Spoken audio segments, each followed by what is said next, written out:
Cerita dimulai dengan seorang pria yang sebut saja bernama Agung mengecek tanah perbukitan. Namun, ada yang aneh di dalam tanah tersebut yang rupanya seseorang berada di dalam sana dan meminta tolong. Agung segera menggali tanah itu. Beberapa tahun berlalu di sebuah kuil Buddha yang paling bersejarah di Korea, seseorang yang bernama Kang Donggo menyapu di tengah malam. Ia berpura-pura menjadi anggota pengajian dan berhasil mengelabui dua biksu yang bertugas jaga. Dan setelah kedua biksu pergi, Kang Donggo pun mulai beraksi. Hari berikutnya, para polisi mengunjungi kuil karena mendapat laporan artefak kuno yang menghilang. Jejak yang ditemukan hanyalah bungkus makanan coklat yang ditinggalkan si pencuri. Detektif O yang bertugas sekarang mencoba mencari tahu siapa pelakunya, di mana pencuri artefak di dalam pagoda itu masih membiarkan pagodanya jadi miring. Biksu yang bertugas juga tidak ingat wajah pelaku yang berpura-pura menyapu semalam. Pencurian tersebut tersebar melalui media dan Detektif O diminta untuk menyelesaikan kasus pencurian itu. Karena benda yang dicuri adalah patung Buddha yang telah dijaga ribuan tahun dan harganya mencapai miliaran. Di sisi lain, Kang Donggo menemui penjual barang antik untuk menjual patung Buddha yang dicurinya semalam. Cuma, harga yang diberi oleh penjual barang antik ini terlalu murah sehingga Kang Donggo memutuskan pergi. Mencari ke orang yang berhasil membeli barang antiknya, Kang Donggo belum menemukan orang yang mampu menawar dengan harga yang sesuai dengan keinginannya. Di sisi lain, Presiden Sanggil, orang terpandang dan kolektor barang-barang langka, baru saja memperbaiki sistem keamanan berangkas untuk menyimpan semua koleksinya. Tak hanya dilengkapi dengan keamanan super canggih, berangkas tersebut juga bisa menahan segala jenis bencana. Dan bila ada dinding yang berhasil dibobol, laser yang ada akan mendeteksi hal tersebut. Intinya, yang bisa masuk berangkas itu hanyalah Presiden Sanggil sendiri dengan metode pemindaian identitas. Bahkan, perancang sistem keamanan itu tidak bisa masuk ke dalam sana. Setelah itu, Presiden Sanggil memerintahkan Yoon Si-hee, asisten pribadinya, untuk memindahkan semua koleksinya ke dalam berangkas. Tak hanya itu, Presiden Sanggil yang sudah mendengar kabar patung Buddha dicuri mendapat informasi jika ada orang yang menjual patung tersebut di pasar gelap. Presiden Sanggil meminta Yoon Si-hee untuk membeli patung tersebut bagaimanapun caranya. Setelah itu, Presiden Sanggil pergi. Di sisi lain, anak buah Presiden Sanggil yang tergabung dalam kelompok mafia, sebut saja bernama Surya, sedang menghajar seseorang. Dengan kejam, ia dan anak buahnya menjadikan orang tersebut seperti ikan. Dan setelah itu, telepon masuk dari Yoon Si-hee. Surya diperintahkan oleh Presiden Sanggil untuk mencari keberadaan patung Buddha yang telah hilang. Hari berikutnya masih mencari orang yang mampu membeli patung Buddhanya, Kang Donggo dikepung oleh anak buahnya Surya yang menginginkan patung tersebut. Karena takut akan terluka, Kang Donggo pun lalu menemui Surya dan bernegosiasi. Di sana, ia menunjukkan patung Buddha curiannya, dan Surya menginginkan patung Buddha tersebut tanpa membayar. Karena diancam akan dibunuh, Kang Donggo pun melawan. Ia kemudian kabur dan anak buah Surya mengejarnya. Di waktu yang sama, Detektif O melihat aksi kejar-kejaran tersebut. Dan setelah panjang pelarian, Kang Donggo pun harus berhenti karena terjebak oleh anak buah Surya. Ia menyerah dan Surya mengambil paksa patungnya. Ia menghajar Kang Donggo bahkan hampir membunuhnya. Tapi Detektif O datang menghentikan tindakan itu. Kang Donggo lalu menjelaskan kronologis patungnya yang dirampok dan ia ikut dihajar. Membuat Detektif O ingin melihat patung tersebut karena merasa jika itu adalah patung curian di kuil. Sempat menolak, Detektif O berhasil merebut patung tersebut, yang rupanya bukanlah patung Buddha yang di bawah Kang Donggo tadi. Kang Donggo kemudian pergi dengan santai dan membiarkan patung Buddha tersebut diambil oleh Detektif O karena menurutnya mereka mirip. Surya terdiam, dan di sisi lain seorang wanita yang tadi ditabrak Kang Donggo membawa patung Buddha yang asli. Nah, wanita itu sebut saja Caca, anaknya Agung. Ia membantu Kang Donggo yang merupakan kakak tirinya dalam menjalankan misi. Jadi, Agung, Caca, dan Kang Donggo tinggal bersama dan hidup layaknya keluarga. Saat itu, siaran televisi menampilkan Presiden Sanggil yang diangkat jadi ketua warisan budaya Korea. Dan tak lama Kang Donggo mendapat telepon dari Surya, di mana Surya ini ingin menawarkan patung Buddha yang dimiliki oleh Kang Donggo ke orang Tionghoa. Singkatnya, hari berikutnya, di lokasi pertemuan untuk menjual patung Buddha tersebut, Kang Donggo dipertemukan dulu dengan Surya. Dan tak lama, orang Tionghoa yang ingin membeli datang, yang ternyata ada kehadiran Yoon Si-hee juga di sana, yang disewa oleh orang Tionghoa tersebut untuk mengecek keaslian patung Buddha yang ada. Hal yang membuat Surya cukup terkejut. Nah, Surya ini kan seharusnya bekerja di bawah Presiden Sanggil, tapi ia malah ingin menjual patung Buddha itu ke orang Tionghoa. Yoon Si-hee lalu memeriksa keaslian patung tersebut, namun kemudian ia bilang jika patung Buddha itu palsu. Di luar, Yoon Si-hee mengatakan ke Surya jika Surya mencoba mengkhianati Presiden Sanggil dengan bekerja sama dengan kolektor dari Tionghoa. Kang Dong-gu lalu mendekat ke mereka dan bertanya mengapa Yoon Si-hee mengatakan jika patung Buddha tersebut palsu. Yang rupanya Yoon Si-hee beralasan jika ia ingin menjaga warisan budaya mereka dan akan membeli patung tersebut untuk jadi koleksi Presiden Sanggil. Setelah itu, ia memberikan nomor ponselnya agar Kang Dong-gu bisa menghubunginya dan menentukan harga jual. Kang Dong-gu pun pulang ke rumah. Caca yang cukup paham mengenai dunia digital kemudian mencari informasi lebih lanjut mengenai Yoon Si-hee yang merupakan asisten pribadi Presiden Sanggil dan bertugas mencari benda-benda langka untuk dikoleksi. Setelah itu Caca menunjukkan sesuatu di mana ia telah menyisipkan pelacak di dalam patung Buddha tersebut, yang artinya patung itu telah dilubangi yang membuat Agung marah, tapi Kang Dong-gu malah tersenyum yang sepertinya punya rencana. Hari berikutnya, Kang Dong-gu menemui Yoon Si-hee. Ia ingin menjual patung Buddha tersebut karena ingin membeli rumah dari hasil penjualannya.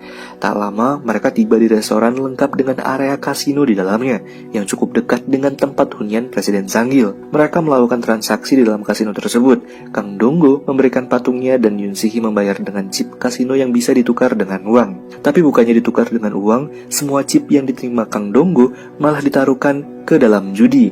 Berharap menang, hasilnya malah ia kehilangan semua uangnya. Keinginannya untuk membeli rumah jadi runtuh. Ia kembali menghampiri Yoon Si-hee dan meminta diantarkan pulang karena sudah tidak memiliki uang. Dan di sini, Yoon Si-hee mengajak Kang Dong-gu untuk makan terlebih dahulu. Yoon Si-hee tanpa basa-basi lalu menawarkan kerjasama kepada Kang Dong-gu, di mana Kang Dong-gu nantinya bisa mendapatkan uang untuk membeli rumah seperti keinginannya semula yang batal terwujud. Tugasnya adalah mencuri barang-barang antik di tempat bersejarah. Detail tempat bersejarah dan gambar yang harus dicuri Kang Dong-gu ada di dalam mobil Yoon Si-hee. Dan setelah melihatnya, Kang Dong-gu sepakat untuk bekerja sama. Ia kemudian pulang. Hari selanjutnya, Kang Dong-gu dan Caca datang menemui pedagang di tempat yang ditunjuk oleh Yoon Si-hee. Setelah survei yang telah dilakukan oleh Caca, pedagang yang ditemuinya ini dikenal memiliki wawasan tempat bersejarah yang akan mereka curi, sehingga ia dan Kang Dong-gu mengajaknya bekerja sama. Dengan bayaran yang sangat besar, pedagang yang sebut saja bernama Dr. Jonas kemudian setuju. Sekarang, Dr. Jonas menjelaskan lebih detail tentang tempat yang akan mereka gali, tempat yang akan mereka curi peninggalan budayanya sesuai permintaan dari Yoon Si-hee. Setelah itu, Kang Dong-gu dan Dr. Jonas menjalankan aksinya, ditemani oleh pemandu yang ditunjuk oleh Yoon Si-hee untuk menunjukkan dan menemani mereka jalan menuju tempat budaya tersebut. Pada malam hari, Kang Dong-gu, Dr. Jonas, dan pemandu mereka menuju tempat lokasi yang ingin mereka curi. Penjagaan cukup ketat mengawasi tempat itu. Dengan kemampuan mengendap-endap penyamaran yang sederhana, mereka lalu mulai menggali, dan ketika ada polisi yang patroli, mereka segera bersembunyi. Hingga akhirnya mereka berhasil menemukan letak peninggalan bersejarah. Dengan bantuan penerangan seadanya, mereka kemudian beraksi untuk mengambil harta karun budaya tersebut sesuai perintah dari Yoon Si-hee. Tapi pemandu mereka berkhianat dan dengan senjatanya mengancam Kang Dong-gu dan Dr. Jonas. Hal tersebut membuat Kang Dong-gu dan Dr. Jonas berdebat, tapi hal itu sebenarnya cuma mengalihkan perhatian si pemandu. Di tempat yang sangat terbatas cahaya itu, pertarungan terjadi, hingga akhirnya mereka berhasil membuat si pemandu tidak sadarkan diri. Mereka selamat dan ponsel milik pemandu berbunyi yang ternyata itu suara Surya. Jadi pemandu tersebut rupanya suruhannya Surya, dan Surya masih berkhianat dengan Presiden Sanggil. Ia ingin mengambil keuntungan pribadi dari harta karun yang diincar Presiden Sanggil. Kini mereka berhasil lolos dengan membawa peninggalan yang mereka curi dan kemudian diserahkan kepada Yoon Si-hee. Tentu saja keberhasilan Kang Dong-gu tidak disukai oleh Surya, dan tak lama Presiden Sanggil datang mendekat. Secara resmi, ia berkenalan dengan Kang Dong-gu, di mana mulai sekarang Kang Dong-gu dan Presiden Sanggil akan bekerja sama. Esok harinya Dr. Jonas datang dengan mobil baru dan pakaian kerennya. Ia menjadi kaya hanya dalam waktu semalam. Kali itu, mereka merencanakan untuk mengambil barang peninggalan sejarah selanjutnya, di mana lokasi keberadaannya ada di makam pahlawan yang tidak jauh dari lokasi kediaman Presiden Sanggil.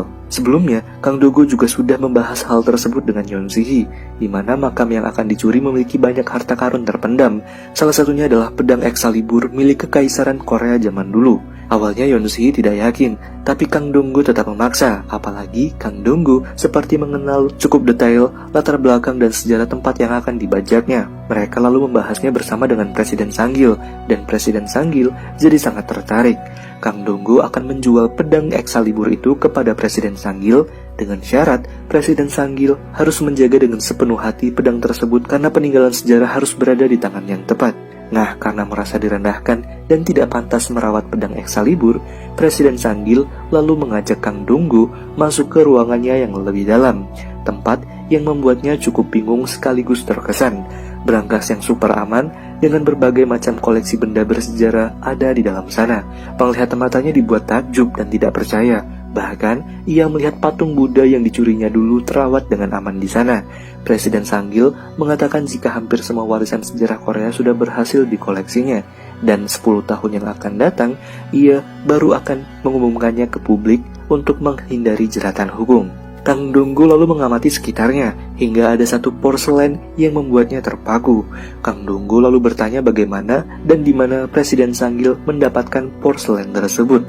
Namun Presiden Sanggil tidak menjawab, dan sekarang ia malah menodongkan pistol ke kepala Kang Donggu, sambil bertanya siapa Kang Donggu sebenarnya dan mengapa mendekatinya. Kang Donggu hanya bilang jika yang selama ini mencoba mendekatinya adalah Presiden Sanggil, mulai dari membeli patung Buddha, menyuruh mengambil peninggalan bersejarah, hingga mereka di berangkas tersebut pun atas kehendak dari Presiden Sanggil. Presiden Sanggil mengancam akan membunuh Kang Donggu jika berniat mencuri seluruh barang antiknya. Kang Donggu kemudian mengatakan jika mencuri di berangkas tersebut adalah hal yang mustahil, karena keamanan di berangkas itu sangatlah ketat. Yang ia inginkan hanyalah bekerja sama dengan Presiden Sanggil untuk merampok pedang Excalibur. Sebagai orang yang tidak terlahir kaya, tentu saja uang adalah motif utama Kang Donggu. Ia menawar agar Presiden Sanggil mampu membayarnya 200 juta dolar. Setelah Kang Donggu pulang, Yoon Si-hee mendapat kabar jika pemerintah akan merenovasi makam pahlawan dalam beberapa hari ke depan, sehingga perbaikan tersebut bisa menjadi waktu yang tepat untuk mereka melakukan pencurian. Presiden Sanggil kemudian meminta agar Surya mengawasi pergerakan Kang Donggu, karena sekarang Presiden Sanggil jadi sangat curiga terhadap Kang Donggu. Kang Donggu kemudian bertemu dengan Yoon Si-hee, di mana sepertinya mereka terlibat dalam percakapan santai yang jauh dari obrolan curi-mencuri. Pandangan mata mereka menyatu dan malam yang dingin berubah menjadi hangat. Perasaan mereka tidak bisa berbohong. Hari berikutnya, seseorang baru saja keluar dari penjara. Kang Donggu, Agung, Caca, dan Dr. Jonas membujuknya untuk melakukan pencurian pedang Excalibur. Sebut saja orang ini bernama Sosuke. Ia adalah mantan penggali tambang dan mencuri minyak seorang diri. Kemampuan gali-menggali yang dimiliki Sasuke ini yang sepertinya berguna bagi kelompok pencuri seperti Kang Donggu dan kawan-kawan.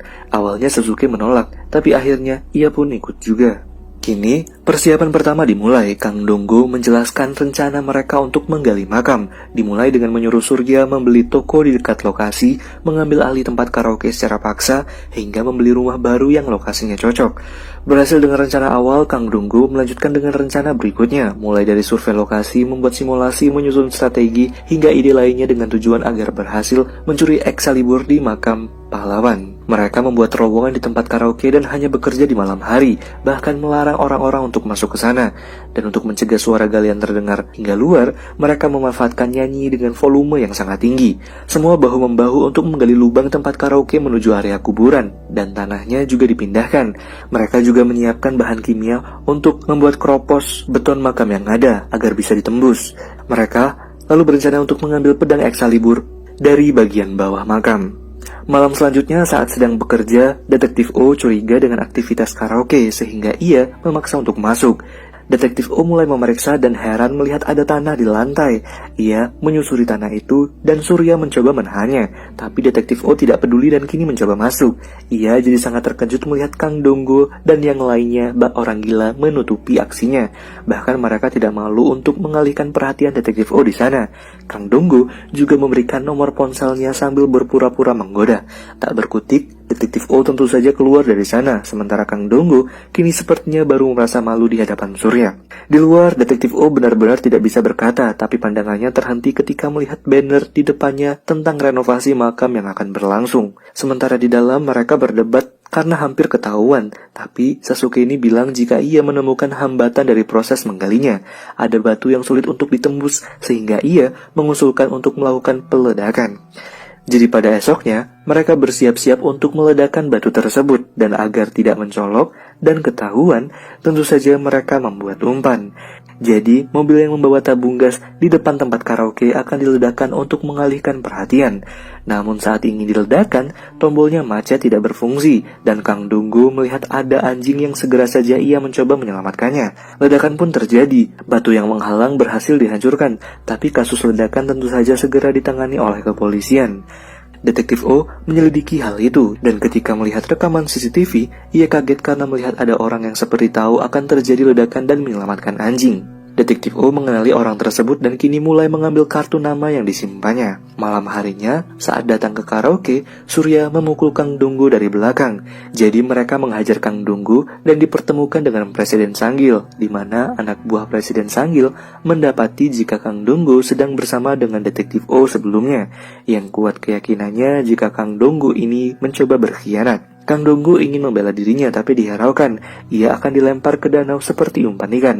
Dan Kang Dunggu bilang jika Detektif O sebelumnya bercerita tentang Presiden Sanggil. Kang Dunggu kemudian diberi kesempatan untuk menjelaskannya. Di sini Kang Dunggu bilang jika Surya ingin mencuri patung Buddha milik Presiden Sanggil, di mana dulu Detektif O sempat juga hampir menangkapnya. Surya tentu saja marah, tapi Kang Dunggu punya bukti rekaman di ponselnya. Yon Si yang juga mulai menyukai Kang Dunggu membela Kang Dunggu dan mengatakan jika ia pernah memergoki Surya ingin menjual patung Buddha tanpa sepengetahuan Presiden Sanggil ke kolektor Tiongkok. Dan kemudian Presiden Sanggil dengan tongkatnya memukul Surya hingga terluka. Setelah itu, Surya menemui Kang Dunggu dan bernegosiasi, di mana baik Surya dan Kang Dunggu sebenarnya sama-sama tidak suka dengan Presiden Sanggil. Surya tetap ingin menjual barang antik ke kliennya dan memanfaatkan Kang Dunggu. Ia berjanji akan membayar lebih mahal, tapi Kang Dunggu menolak dengan alasan ia tidak terbiasa bekerja sama. Surya lalu menjelaskan jika pada saat pedang nanti berhasil ditemukan, Presiden Sanggil yang akan mengambil dengan tangannya sendiri. Jika Kang Dunggu bekerja sama dengannya, maka Surya akan membunuh Presiden Sanggil pada saat ia berhasil mengambil pedang dan menguburnya hidup-hidup. Tapi Kang Dunggu tak peduli, ia melanjutkan pekerjaannya. Ia masuk ke dalam terowongan yang sudah menembus bawah makam. Bersama dengan Dr. Jonas dan Sasuke, mereka masuk semakin dalam, kemudian mengecek keadaan dan kini mengelola rencana lagi, di mana mereka hanya bisa beraksi saat hujan datang. Jadi, hari-hari selanjutnya mereka melihat ramalan cuaca, dan mendapat kabar hujan, mereka jadi sangat senang bukan kepalang. Di sisi lain, Presiden Sanggil sedang mendapat perawatan pijat dari Yon Si. Di sana, mereka mulai membuka pembicaraan. Yon Si yang sudah bekerja selama 6 tahun, kini akan dipertimbangkan ulang oleh Presiden Sanggil. Presiden Sanggil akan mencari pengganti Yon Si setelah itu. Selagi Presiden Sanggil bercerita, Yon Si diam-diam memindai kunci brankas milik Presiden Sanggil dan kemudian mencetaknya. Saat yang ditunggu untuk mencuri pun tidak bisa ditunda. Dengan bantuan suara petir, mereka menghancurkan tembok-tembok lorong. Di waktu yang bersamaan, Surya mendatangkan rekan mafia mereka dari luar kota, di mana ia sekarang benar-benar berkhianat kepada Presiden Sanggil. Ia ingin merebut pedang Excalibur dari Presiden Sanggil.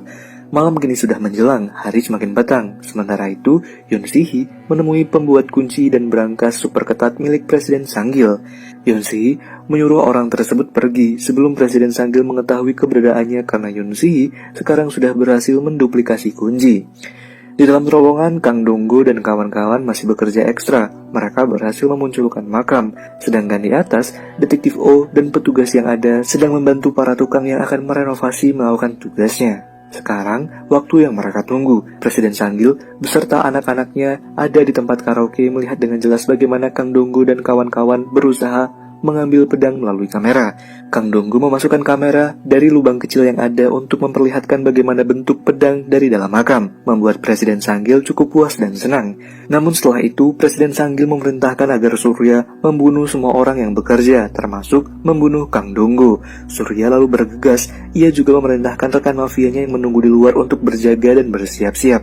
Karena di luar hujan, terowongan tersebut kini banjir. Surya memerintahkan Kang Dunggu mengebom tempat itu karena mereka terlalu lama untuk mengambil pedang yang ada. Namun, Kang Donggo menolak karena dapat menyebabkan runtuh dan menimbun mereka. Dan tiba-tiba listrik korslet, jadi mereka tidak bisa melanjutkan aksinya. Surya kemudian melukai Dr. Jonas mengancam Kang Donggo untuk bekerja lebih cepat. Menyadari akan tenggelam karena air semakin tinggi, Kang Donggo berencana meledakkan tempat itu, menyuruh Surya dan Dr. Jonas keluar. Namun, Dr. Jonas malah sengaja mematikan lampu yang ada dan Kang Donggo segera mengajar Surya. Di situasi tegang itulah Yoon Si-hee mengambil ponsel milik Presiden Sang-gil dan pergi. Sementara, kini dalam terowongan anak buah Surya bertarung dengan Dr. Jonas. Presiden Sang-gil menyadari kepergian Yoon Si-hee dan Kang Donggo juga masih terus melawan hingga tanpa sadar air kini semakin meninggi dan ia mencoba kabur. Tapi tak lama tanah tumbang dan Dr. Jonas menangisi kepergian Kang Donggo yang rupanya sudah berhasil keluar.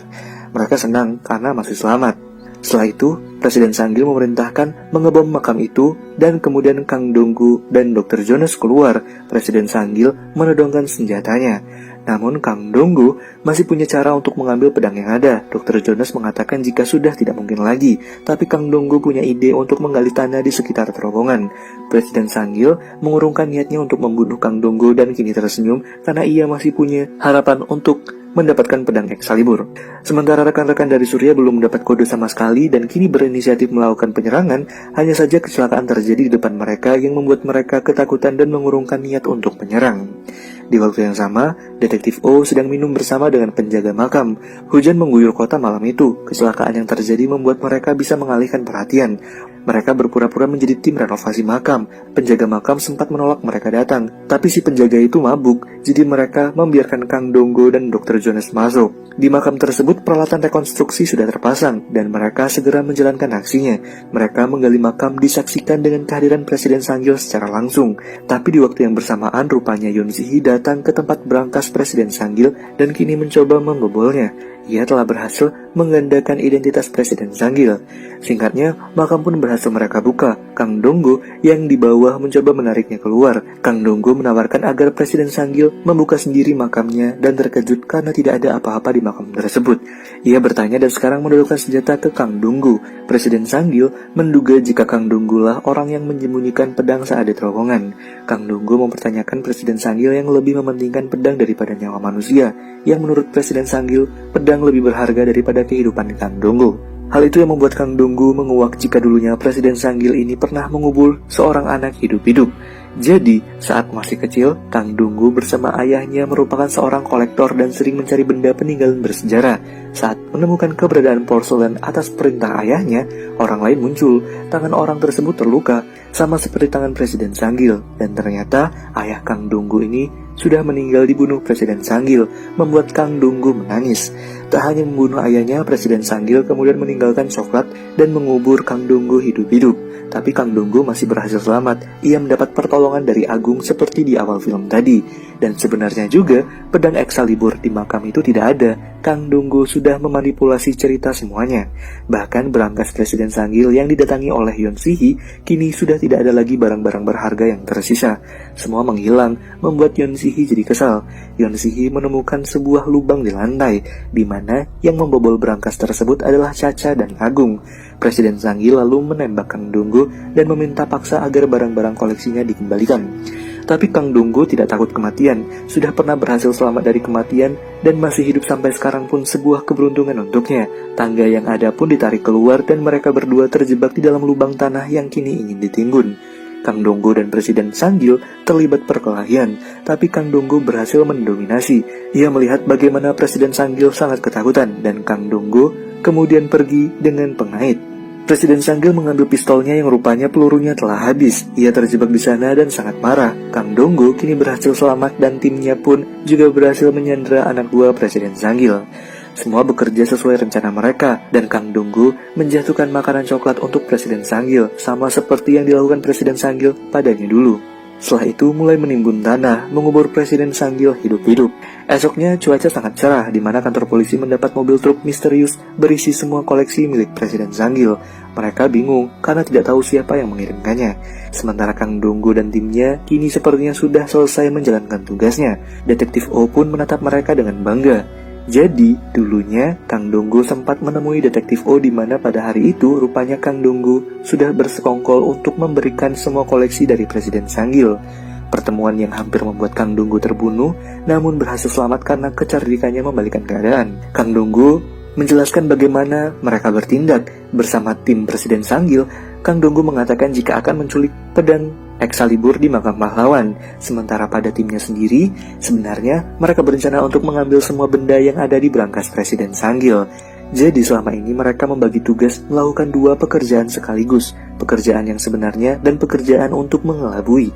Bahkan rekaman yang dilihat oleh Presiden Sanggil tentang pedang sebelumnya juga sebenarnya hanya manipulasi dari Caca. Dan tugas Detektif O juga sebenarnya untuk mengalihkan penjaga makam dengan mengajaknya minum dan mabuk. Mereka juga membagi dialog yang ingin dikatakan agar skenario berjalan sukses. Dan dulu, ketika masuk ke brankas milik Presiden Sanggil, rupanya Kang Donggo juga sudah memasukkan drone mini di salah satu guci. Caca mendatangi tempat judi yang dekat dengan lokasi brankas untuk mengendalikan drone tersebut, hingga laser keamanannya berhasil dimatikan dan Agung lalu meledakkan lantainya. Sekarang semuanya terjawab, selama ini bukanlah harta yang Kang Donggo cari, tapi ia memang berniat untuk membalaskan dendamnya kepada Presiden Sanggil atas kematian ayahnya. Teman-teman yang lain sebenarnya kecewa karena mereka telah kehilangan banyak uang, tapi sebenarnya mereka juga diberikan hadiah dari Detektif O karena kerja keras mereka, karena telah membantu negara mengembalikan koleksi berharga, membuat mereka terharu bahagia. Usaha yang mereka lakukan tidak sia-sia. Sementara itu, ketika hari renovasi dilakukan dan diliput media, mereka menemukan Presiden Sanggil ada di sana dan sangat memalukan. Tentu saja, Yeon Si-hee yang kini harus melakukan klarifikasi untuk membuat baik namanya. Ia mengaku bersalah, tapi ia juga mengatakan jika Presiden Sanggil lah yang memerintahkannya. Yeon Si-hee menangis di hadapan media dan menyesali perbuatannya. Tapi rupanya, dari informasi yang diterima oleh kepolisian yang mengembalikan barang-barang koleksi Presiden Sanggil ke kantor polisi adalah Yeon Si-hee, yang membuat si presenter salut dengan apa yang telah dilakukan oleh Yeon Si-hee. Selesai dari acara tersebut pun, Yeon Si-hee menerima panggilan telepon dari Kang Donggo. Yeon Si-hee masih sangat kesal terhadap Kang Donggo, dan Kang Donggo memuji akting yang dilakukan oleh Yeon Si-hee di hadapan kamera. Di sini, Kang Donggo lalu mengajak Yeon Si-hee ke Jepang untuk melakukan pencurian kembali dan sambungan ditutup. Kang Donggo dan timnya kini akan menjalankan kembali aksinya dan cerita berakhir. Pada kredit scene diperlihatkan bagaimana Surya sekarang terjebak di aliran air bawah tanah.